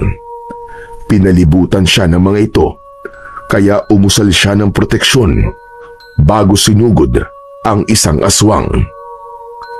Natutuyo na ang katawan niya, kaya wala na ang tubig alat na pumuprotekta sa kanya. Galit na galit ang mga aswang sa kanya. Minumura at sinusumpa na siya ng isa. Ang dami mong sinasabi, hayop ka! Tapusin na natin to! Sumugod si Crisanto habang iwinawasiwas ang itak. Malakas ang puwersang inilalabas niya, kaya hindi makalapit ang mga aswang. Kayang-kaya niyang sabayan ang liksi ng pagkilos nila. Nagpalit ng anyong halimaw ang mga ito. Sumugod ang mga ito sa kanya, pero bago pa siya makalmot ay tinamaan na ng talim ng kanyang itak ang isa sa mga ito. Lumalabas lang ang tapang nyo dahil marami kayo. 5 laban sa isa. Hindi kaya ako lugi niyan? Pinagtawanan siya ng mga aswang. Tinawag na duwag at walang kwenta si Crisanto. Ano? Ako duwag? Mga diablong buwang kayong lahat! Papatayin ko kayo! Papatayin ko kayo! Nagkaroon ng matinding laban. Malulupit ang mga bagong aswang na kalaban niya. Walang silbi ang kanyang tagabulag dahil nakikita siya ng mga ito. Mabibilis din ang kanilang mga kilos. Medyo nahihirapan si Crisanto sa pagpaslang sa mga ito. Ilang sandali ang nakalipas ay biglang natigilan ng binata nang makakita ng ibang grupong pasugod sa mga aswang na kalaban niya. Pagdating ng mga ito ay agad na sumiklab ang laban. Nahati ang atensyon ng mga ito, kaya naman nagkaroon siya ng pagkakataong labanan isa-isa ang mga aswang. Mabilis siyang kumilos at kinilala ang mga aswang base sa suot nilang mga damit. Hinayaan niyang mabuhay ang mga aswang na bagong dating. Natalo nila ang mga malalakas na aswang. Hindi ko alam kung bakit kinakalaban niyo ang kapwa niyo aswang. Pero maraming salamat na iligtas niyo ako kahit hindi niyo intensyon. Umalis na ang aswang. Naiwang mag-isa si Crisanto. Sa mga sandaling yon ay bigla siyang kinutuban na baka mga rebelding aswang ang tumulong sa kanya. Mga aswang na hinawaan lang ng mga kasama ni Segundo. Gagawin ko ang lahat ng makakaya ko para mapalaya ang islang to sa kamay ng mga aswang. Tumindig siya at naglakad patungo sa ginagawang bulwagan ng mga aswang. Doon kasi nila ginagawa ang ritual ng pagyayanggaw at doon din sila namimili ng taong kakainin. Hindi agad lumapit si Crisanto sa bulwagan. Marami ng mga aswang doon pero wala pa ang mga biyag nilang tao. Umakyat sa puno si Crisanto para hindi siya mapansin ng mga aswang. Doon ay malaya siyang nakakapagmasid sa paligid. Mula sa malayo ay nakita niya si Dolpo na nagmamasid lang din. Hindi lang pala si Dolpo ang taga-isla na naging aswang, kundi marami pa sila. Hindi niya alam kung kakampi pa rin ba nila ang mga ito o kalaban. May lumapit na aswang sa pinaka-leader. Narinig niyang sinabi nito ang tungkol sa kanya na hindi na siya mahanap. Galit na galit ang leader sa kanyang narinig. Pero ilang sandali lang ay huminga ito ng malalim at saka kumalma. Hayaan na ninyo. Wala rin naman siyang magagawa laban sa atin. Mamamatay lang siya kung susugod siya dito ng mag-isa. Mabuti pa ay tawagin mo ng lahat para makapagsimula na tayo. Aalis na sana ang aswang pero muli siyang tinawag ng pinuno. Dahil hindi ko mga biyag, ako ang pipili kung sino magiging pagkain ngayong gabi. Napagtanto ni Crisanto sa mga oras na yon na kampante ang mga kalaban niya sa kanya. Akala ng mga ito ay mahina siya. Sa ganung paniniwala ay alam niyang hindi na siya pag-aaksaya ng oras ng mga ito. Kaya naman, agad niyang kinondisyon ang sarili na simulan na ang planong paglipol sa mga aswang dahil hindi niya nakakayanin pa na may mamamatay sa mga kababaryo niya. Nakakaramdam siya ng matinding kaba at takot, kaya naman nagdasal siya ng taimtim. Diyos ko, kayo na po ang bahala sa amin. Tulungan niyo po kaming labanan ng mga kampo ng demonyo. Huwag niyo po kaming pababayaan. Matapos magdasal, ay muling pumikit si Crisanto para pakinggan ang dagat. Muli, isang orasyon ang kanyang sinundan. Sinambit niya ang orasyon para sa proteksyon. Inundisyon niya ang sarili hanggang sa maramdaman na niya ang paggapang ng init na nagmumula sa mutya ng sirena papunta sa buo niyang katawan.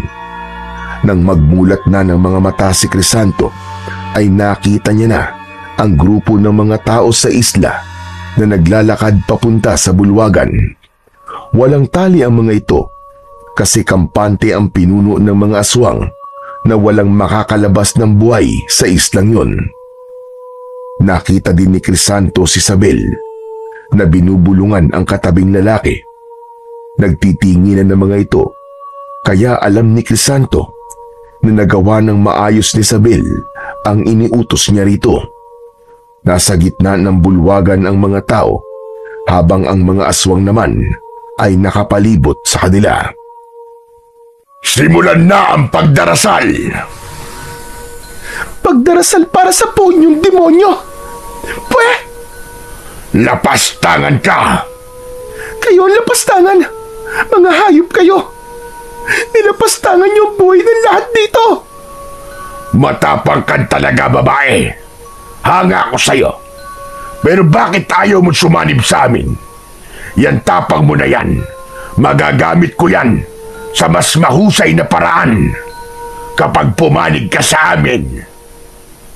Patayin mo na lang ako kaysa maging kapanalig niyo ako, mga hayop. At talagang ayaw mo? Sige, kung ayaw mo maging kakampi, pues, ituturing na kita ngayong kaaway. Sige mga kasama, lagyan ng busal ang bibig ng babaeng yan. Sige, lagyan mo. Wala akong pakialam. Pero bago mo malagyan ng busal ang bibig ko, gusto kong sabihin sa'yo, bumalik ka na sa impyerno! Manahimik ka! Ito na ang huling pagkakataon, Sabel. Kung hindi ka pa rin papayag na maging kaanib namin, gagawin na talaga kitang pagkain. Hayop ka! Hayop! Sa itaas ng puno ay panay naman ang bulong ni Crisanto. Grabe ang tapang ng babaeng to. Baka ikapahamak mo ang katabilan ng dila mo, Sabel. Ilang sandali pa, nakita ni Crisanto na nagsiluhod ang mga aswang sa puon nila. Nakatayo naman si Amang Segundo habang umuusal ng ritual. Nakapikit ang mga aswang. Yun ang hinihintay na sandali ni Crisanto. Bumaba siya sa puno at dahan-dahang lumapit. Nag-ingat siya ng mabuti upang hindi siya maramdaman ng mga aswang. Nang makalapit na siya, ay binilisan niya na ang pagkilos bago pa siya maramdaman ng mga ito. Agad niyang iwinasiwas ang hawak na itak at 2 aswang kagad ang natumba. Isang aswang ang nagmulat ng kanyang mga mata at laking gulat niya nang makita ang dugo ang mga kasamaan. Sisigaw pa sana ito pero naunahan ni Crisanto. Nasaksak na ito bago pa man siya makapag-ingay. Pero naramdaman na ng ibang aswang ang kanyang presensya. Talagang ngayon ka pa ng gulo kung kailan nagre-ritual kami. Wala akong pakialam sa ginagawa niyong ritual. Huwag mong bastusin ang aming ginagawang ritual. Isa kang lapastangan. Papatayin kita. Pagbabayaran mo ang pagpatay mo sa tatay ko. At ano ang tingin mo sa sarili mo? Malakas? Kaya mo ba kaming lahat? Sige, pagbibigyan kita. Ako ang kalabanin mo. Subalit bago pa sila maglaban ng pinuno, ay agad na sumigaw si Crisanto. Binigyan niya na ng hudyat si Sabel. Sabel! Ngayon na! Nang marinig ito ng dalaga, ay kagad siyang tumayo. Tumakbo silang lahat kasama ang mga kalalakihan. Agad yung pinigilan ni Segundo. Magsitigil kayo sa pagtakbo! Kapag nahuli namin kayo, mamamatay na kayong lahat! Wala na kaming bubuhayin pa! Gawin niyo na ang dapat, Sabel! Ako nang bahala dito! Sige na!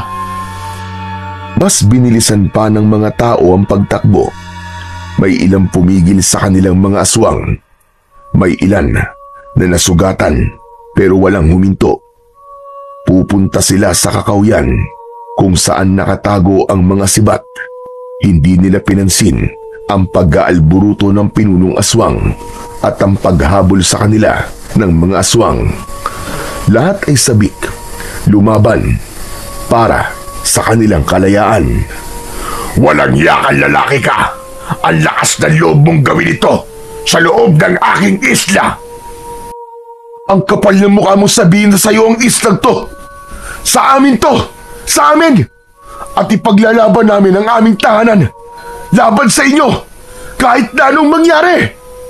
Mga mahihina lang kayong nilalang. Wala kayong laban sa aming mga aswang. Talaga ba? Alam mo bang napaslang ko na ang ilan sa pinakamalalakas mong mga tauhan? Masyado mong minamaliit kasi ang kaya kong gawin. Halika na rito. Maglaban na tayo. para matapos na ang kwento mo. Mayabang ka. Kung ganun, tignan natin kung hanggang saan ang yabang mo. Lalo mong pinahamak ang mga taong nandito. Sige mga alagad, patayin ang lahat ng naiwang mga bihag. Nanlaki ang mga mata ni Crisanto sa narinig. Hindi niya inaasahan ang ganun pa siya mula sa lider. Ginamit niya ang kanyang bilis para tulungan ang mga tao na sinasalakay ng mga aswang. Humalakhak ng malakas si Segundo, pero nagulat ito nang makita si Dolpo at ang ibang mga nayanggaw nila. Kinakalaban ng mga ito ang kapwa nila aswang. Dolpo, traidor ka! Matapos mong traidorin ang mga kababayan mo, kami naman ang tatraidorin mo ngayon! Kahit kailan, hindi ko tinalikuran ng mga taga-isla. Pumayag lang ako maging aswang para may lakas akong patayin ka. Ikaw ang pumatay sa mag-ina ko, kaya't papatayin din kita! Dolpo, wag! Hindi mo siya kayang labanan! Crisanto! Ako nga to! Iligtas mo mga kababayan natin! Ako na ang bahala sa matandang aswang na yan! Salamat! Salamat at buhay ka, Crisanto! Maya-maya pa ay dumating na sina Sabel at ang lahat ng mga kalalakihan. May bitbit silang mga sibat. Subalit bago pa makalapit ang dalaga ay nakita niya ang isang aswang na sumugod mula sa likuran ni Dolpo. Dolpo! Sa likod mo! Sa pagsigaw ni Sabel ay napalingon sa likod si Dolpo. Nakita niya ang aswang na pasugod sa kanya. Mabilis siyang nakailag. Tinulungan naman ni Crisanto si Dolpo at tinaga ang aswang. Handang-handa na ang lahat na ipaglaban ang kanilang isla. Maging si Sabel ay handa na ring makipagpatayan. May pagtanggol lang ang mga walang kakayang lumaban. Ang pinuno naman ng mga aswang ay halos magwala sa galit, lalo na nang makitang marami na ang mga namatay. Nakapanalig nitong aswang. Mga inutil! Nasaan na ang ibang mga alagad ko? Huwag ka nang maghanap! Inisa-isa ko na mga inaasahan mong alagad! Patay na silang lahat! Hindi maaari! Hindi maaari! Isuko mo na ang buhay mo para hindi ka na mahirapan! Papatayin kitang walang hiya ka! Sumugod ang pinunong aswang habang nakaumang ang mahahabang kuko nito. Nagpalit anyong halimaw ito, pero hindi nagpadaig si Crisanto. Kayang-kaya niyang sabayan ang galaw ng kanyang kalaban kahit gaano pa ito kabilis. Ang ibang mga aswang naman ay nagpalit anyong uwak at balak ng tumakas.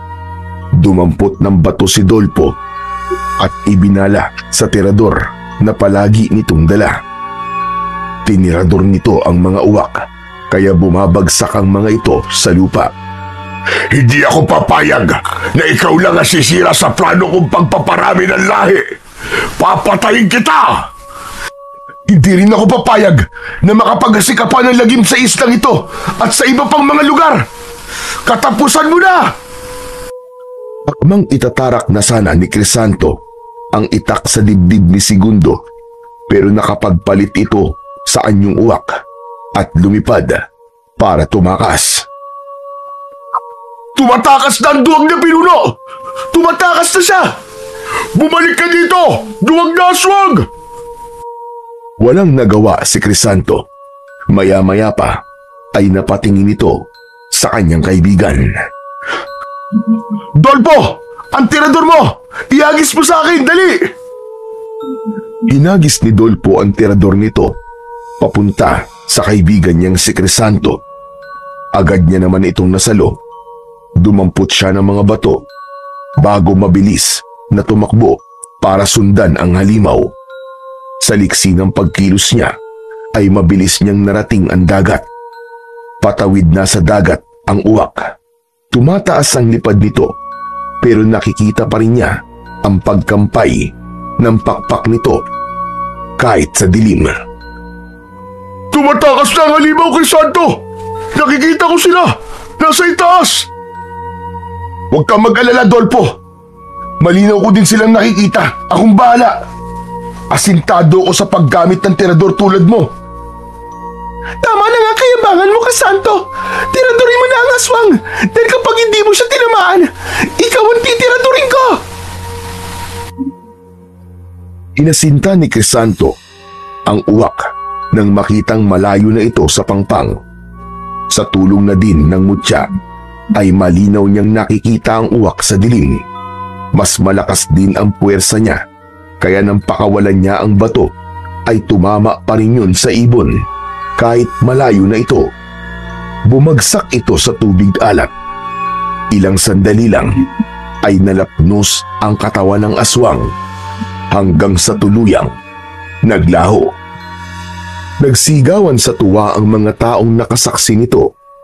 Ang mga aswang naman nakapanalig ni Segundo ay nagliparan sa iba-ibang direksyon. Muling nilagyan ng bato ni Crisanto ang tirador. Nakapatay pa siya ng 3 aswang habang ang aswang na lumipad sa ibang direksyon ay tuluyan ng nakatakas. Pare, ang galing mo! Lalapitan sana ni Dolpo ang kaibigan at yayakapin, pero pinigilan siya ni Crisanto. Teka, Dolpo. Huwag kang yumakap sa akin kung ayaw mo malitsyon. Natigilan si Dolpo. Saglit niyang nakalimutan ang kanyang pagkatao ngayon, pero hindi napigilan nun ang tuwa niya sa pagliligtas sa kanila ng kanyang kaibigan at sa taglay na kapangyarihan ito. Hanep, ang angas mo na, pre. Antingero ka na pala. Paano nangyari yun? Nung huli tayo magkita normal na tao ka pa. Mahabang kwento, pare. Pero ikaw, bakit aswang ka na? Biglang nalungkot ang mukha ni Dolpo. Napatitig ito kay Crisanto bago magsalita. Ito lang ang naisip kong paraan para makaganti sa mga aswang. Ang maging katulad nila. Nagpaplano nga kaming labanan sila kaya pumayag kaming maging aswang. Swerte nyo. Hindi kayo kinain ng kasamaan. Kahit na naging aswang kayo, ay nakakapag-isip pa rin kayo ng matino. Muntik na, pre. Pero yung anak at asawa ko ang naging lakas ko. Ako naman ang naging lakas ng mga kasama kong to. Kaso, madami rin sa naging aswang ang kinain na ng kasamaan. Tulad na lang ni Toto. Salbahe naman talaga ang Toto na yun kahit nung hindi pa siya aswang. Kaya siguro kayo hindi kinain ng kasamaan kasi mabuti ang puso nyo. Teka nga, so plano lang pala ang lahat. Kunwaring umanib ka sa mga aswang, pero balak mong kalabanin sila, Dolpo. Bakit di mo sinabi sa akin ang plano mo? Sinabi ko, Sabel. Sarado lang ang utak mong makinig. Masyado ka kasing judgmental Kahit sino namang makaalam ng ginawa nyo, iisa lang ang iisipin, no? Siyempre, pagkakamalan talaga kayong mga traidor. Tama na yan. Hayaan mo na, Sabel. Ang importante, hindi ka naging aswang at ligtas na din ang isla. Sa bagay. Pero teka nga uli. Ikaw, saan mo nakuha ang mutya mo? Paano ka naging antingero? Pinahiram to sa akin ng isang sirena. Pati ang kaalaman niya, pinahiram lang din niya sa akin. Ano? Sirena? Bakit ka naman pahihiramin ng ganyan? Dahil mababait sila at may tunay na malasakit sila sa mga tao dito sa isla natin. Ganun ba?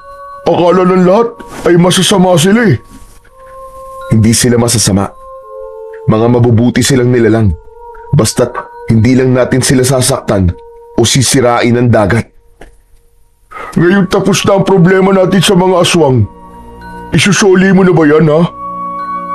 Oo, hindi ko pwedeng angkinin ng bagay na to dahil hindi naman to sa akin Kailangan ko magpasalamat sa kanya dahil sa pagpapahiram nito sa akin at sa paggabay niya sa akin sa pakikipaglaban. Pare, huwag mo nang isoli yan.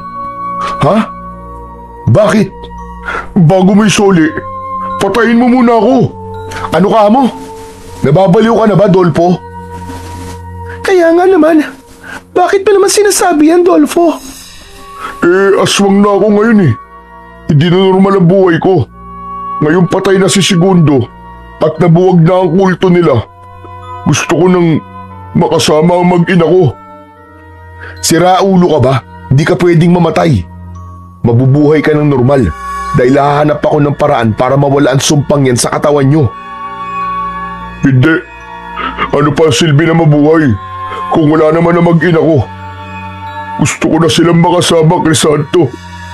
Gusto ko na silang makasama. Tingin mo matutuwa sila? Kapag namatay ka ngayon, umayos ka nga, Dolfo. Maging matatag ka para sa mag-ina mo. Ituloy mo ang buhay mo dahil alam kong yun din ang gustong mangyari ni Dina. Ewan ko, pare. Namatayan din ako, Dolfo. Nawalan din ako ng tatay. Pero hindi ko iniisip na mamatay na lang. Lumaban ka. Pero wag ka na nga muna mag-isip ng kung ano-ano. Damhin natin ang kalayaan sa kamay ng mga aswang na yun. Akong bahala sa'yo, Tol. Bumalik na sila sa mga kabahayan. Labis na natuwa ang lahat nang malamang patay na ang pinuno ng mga aswang. Samantala, may ilang natakot sa grupo ni Dolfo pero ipinaliwanag ni Crisanto sa lahat na hindi sila sasaktan ng mga dating taga-isla na naging aswang. Bagamat takot ay nagtiwala ang lahat sa sinabi ni Crisanto, samantalang hindi nagpakampante ang lahat. Kahit patay na ang pinuno ng mga aswang, ay nagbantay pa rin ng iba, kasama si Sabel at Crisanto. Sabel, magpahinga ka na. Alam kong pagod ka rin. Ipaubaya mo na ang pagbabantay sa mga kalalakihan. Ayos lang. Hindi rin naman ako makatulog eh. Salamat nga pala ha. Dahil binalikan mo kami, Crisanto. Wala yun. Hindi rin naman kakayanin ng konsensya kong pabayaan kayo dito eh. Talagang umalis lang ako para makahanap ng tulong. Mabuti na lang dahil nahanap ko ang Serena. Patawad, Crisanto ha. Dahil napag-isipan pa kita ng masama. Alam mo, kung nakikita tayo ni Itay at Aling Wana, tsak na matutuwa ang mga yon. Kasi ito ang unang beses na nag-usap tayo na hindi nag-aaway. Sigurado yun. Gustong-gusto pa naman nilang tayo ang magkatuluyan. Pero maiba ako. Ibabalik mo labang mo siyang pinahiram sa'yo ng Serena? Makikiusap ako sa kanya na wag na. Gusto ko pang isaayos ang lahat dito sa isla. Tumango si Sabel. Marami pa silang napagkwentuang dalawa hanggang sa hindi na nila namalayan ang pagsapit ng umaga. Aalis na muna ako, Sabel ha. Kakausapin ko lang ang Serena. Sige, mag-iingat ka. Lumusong na siya sa dagat. Hinayaan niya ang sarili na tangayin ng mga alon. Pumikit siya habang nasa ibabaw ng tubig. Maya-maya pa ay may narinig na siyang tinig. Nakita niya ang sarili sa lugar kung saan niya unang nakita ang mahiwagang Serena. Magiliw siyang tinanggap ng Serena. Kaibigan, ayos lang ba sa yung humiling pa ako ng isa pang tulong? Anong kahilingan? Sabihin mo lang, Crisanto, at kung kaya ko, ay ibibigay ko sa'yo. Gusto ko sanang hiramin muna ang mutya hanggang sa maayos ko ang isla. May mga nayanggaw kasi ang mga aswang, kaya gusto kong hanapan ng lunas. Hindi na kailangan maganap ng lunas. Ang mutya namin ay maaasahan din sa panggagamot. Pwede mo yung gamitin at siguradong gagaling sila. Pero pagkatapos nun, ay isauli mo na sa akin dahil mahalaga sa amin ang mutya na yan. Muli ko yung ipagkakatiwala sa'yo. Salamat talaga ng marami sa'yo, kaibigan Serena. Pero may kapalit na ang hiling mo na ito, Crisanto. Ano? Anong kapalit? Sinagot ito ng Serena. Bahagyang naguluhan si Crisanto, pero maya-maya pa ay pumayag na rin. Handa siyang magsakripisyo alang-alang sa kanyang mga kasamaan. Samantala, ibinahagi na sa kanya ng Serena kung paano niya magagamit ang mutya sa panggagamot. Magagamit mo ang mutya ng Serena. Ibabad mo to sa tubig ng isang buong magdamag. Dasalan mo bago ipainom sa kanila. Ganun lang pala kadali ang lahat. Salamat talaga. Salamat sa tulong mo, kaibigan Serena. Pagbalik niya sa kubo, ay ginawa kagad niya ang bilin ng Serena. Ibinabad niya ang mutya sa tubig at pagkatapos ay hinayaan muna niya para mababad ng matagal. Dumating naman si Isabel na may dalang mainit na sinigang na isda. Dinalang kita ng pagkain. Alam ko kasi na hindi ka nakapagluto. Hoy, walang gayuma yan ha. Nako, kahit may gayuma pa to, kakainin ko to. Oo nga pala, nasan si Dolfo? Nandun sa bahay niya nagmumukmok. Ano bang ginagawa mo rito?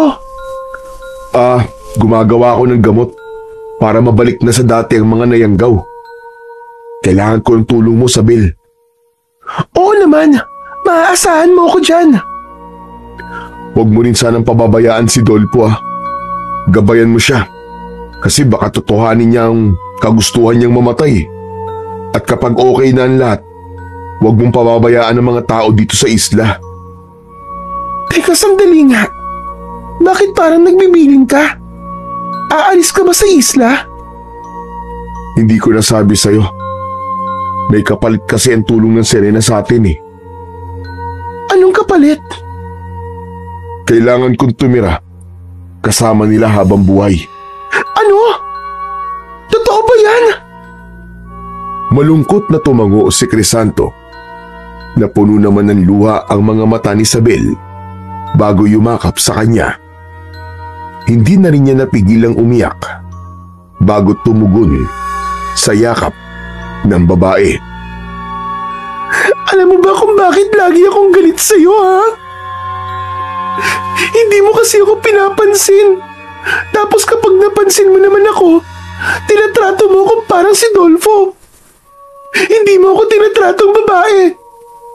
Kahit naman ganito ako, babae pa rin ako. Sorry na, Sabel. Akala ko kasi one of the boys ki. Manhid ka lang kasi. Kahit si Inay at si Mang Tiborcio, ramdam na may gusto ko sa'yo. Talaga? May gusto ka sa akin? Sinabi ko na, diba? Hindi ko na uulitin yun. Pasensya ka na, Sabel Pero, ibaling mo na lang sa iba ang nararamdaman mo. Alam ko naman na hindi ako ang tipo mo eh.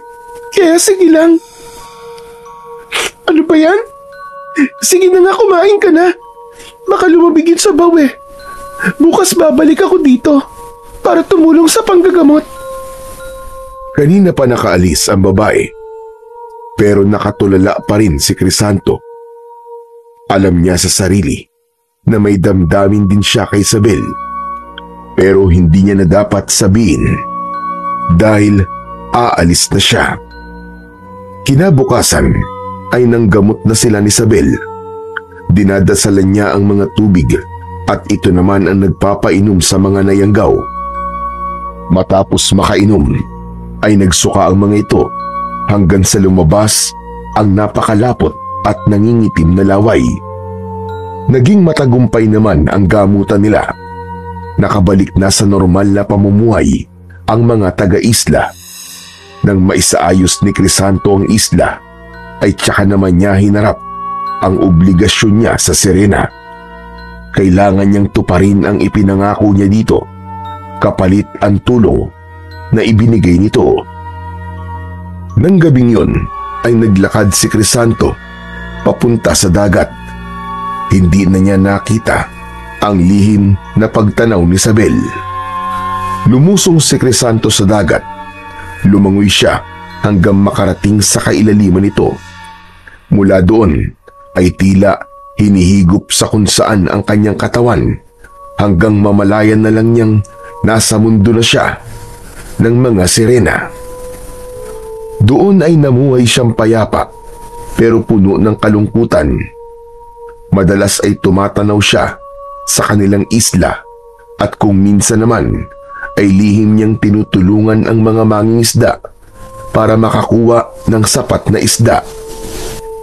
Crisanto, ramdam ko ang kalungkutan mo at ang laging pagtanaw sa babaeng nakatayo sa pampang. Siya si Isabel. Siguro'y umaasa siyang makikita ko sa dagat. Pero huwag kang mag-alala. Tutuparin ko ang pangakong manatili dito sa tabi mo. Nakita ko na ang kabutihan ng puso mo, Crisanto. Alam ko din na handa kang panindigan ng bawat pangakong binibitiwan mo. Pero hindi ko kayang makita na nandito ka lang dahil tumatanaw ka ng utang na loob. Patawad kung yan ang naipaparamdam ko sa'yo. Palalayain na kita, Crisanto. Bumalik ka na sa mundo mo. Ha? Pero bakit? Dahil yun ang nararapat. Hindi ko din kayang makita ang kalungkutan mo. Lalong nanlalamig ang puso ko sa tuwing nakikita ko ang lungkot sa mga mata mo. Pero bago ka umalis, kailangan kong bawiin ang mutya, pati na ang mga kaalamang binigay ko sa'yo. Salamat, kaibigan. Napakabuti mong talaga. Sana huwag mong alisin ang alaala ko kasi gusto kong habang buhay na maalala ang kabutihan na ginawa mo sa amin. Hinawakan ng sirena ang ulo niya. Pakiramdam niya ay sasabog ang ulo niya, lalo na nang maramdaman niyang parang hinihigop ito. Pagkatapos ay nakarinig siya ng isang malamyos at napakalungkot na awit. Alam niyang nagmumula yon sa sirena. Nakaramdam siya ng antok hanggang sa siya ay nakatulog. Nang magising siya ay nakadapa na siya sa gilid ng dalampasigan. Crisanto! Crisanto, bumalik ka na! Tuwang-tuwang nilapitan ni Isabel ang lalaki. Isabel, totoo ba na nakauwi na ako? Oo, Crisanto. Narito ka na sa isla. Ang tagal ko naghintay na bumalik ka. Teka, tatawag lang ako ng tulong para madala ka namin sa kubo. Hindi ko pinabayaan ang kubo mo, kaya matibay pa rin yun hanggang ngayon. Palagi ko yung nililinis. Huwag ka na magtawag ng tulong. Kaya ko ang sarili ko, Isabel. Sige, aalalayan kitang tumayo. Inalalayan siya ni Isabel hanggang sa paglalakad. Dinala siya nito sa kubo. Nagtataka naman ang mga taong nakakakita sa kanila. Isabel, sino yung kasama mo? Dolpo, tulungan mo ako. Dali natin sa kubo si Crisanto. Ha? Si Crisanto na yan? Ano nangyari sa kanya? Mabilis na lumapit si Dolpo at tinulungan si Isabel na madala siya sa kubo. Inihiga siya sa papag at pagkatapos ay binigyan ng maiinom. Penging kape. Miss na miss ko na talaga ang kape. Langya, Crisanto. Ikaw nga yan. Ano nangyari sa'yo? Bakit mukha kang ermitanyo? Ang haba ng balbas at bigote mo, pre ah. Para kang bigis ah. Kinapa niya ang baba at napagtantong nagsasabi nga ng totoo si Dolpo. Pati ang buhok niya ay mahaba din, kaya nagtataka siyang bumaling kay Isabel na nagtitimpla ng kape. Grabe ka, Dolpo. Di mo ko nakilala, buti pa si Isabel eh. Nakilala ka agad ako. Makikilala ka talaga niyan. Mahal na mahal ka niyan eh. Uy! Bakit ako? Di mo ba ako mahal? Tama ka na nga. Ang corny ng joke mo. Kita mo to, ikaw ang nauna eh. Di naman ako nagbibiro eh. Mahal ka naman talaga ni Isabel eh. Pero teka, ano ba kasi nangyari? Bakit nawala ka? Kung saan kita hinanap, ang hirap pa naman kapag wala ka. Halos 1 taong ka ding nawala ah. Miss na miss ka namin, Crisanto. Tama na nga, Dolpo. Nakakadiri ka na. Hindi nga. Ano nga ba nangyari sa'yo? Umiling na lang si Crisanto at sinabing wala siyang naaalala. Kailangan niyang magsinungaling para hindi na muling maungkat pa ang tungkol sa Serena. Tanging si Isabel lang kasi ang sinabihan niya na ang kapalit ng pagtulong ng Serena ay ang pagsama niya sa mundo nito. Hindi na rin maalala ni Crisanto ang mga natutunan niyang kaalaman sa paggamit ng mutya ng Serena. Ang mga orasyong binabanggit niya ay nawala na din sa isipan niya. Pero ang tungkol sa Serena at sa mga aswang ay malinaw pa niyang naaalala. Wala din ang mutya sa kanya dahil binawi na nila ito. Pero may nakapa siyang mga perlas sa kanyang bulsa. Yun ang huling tulong na natanggap niya sa Serena.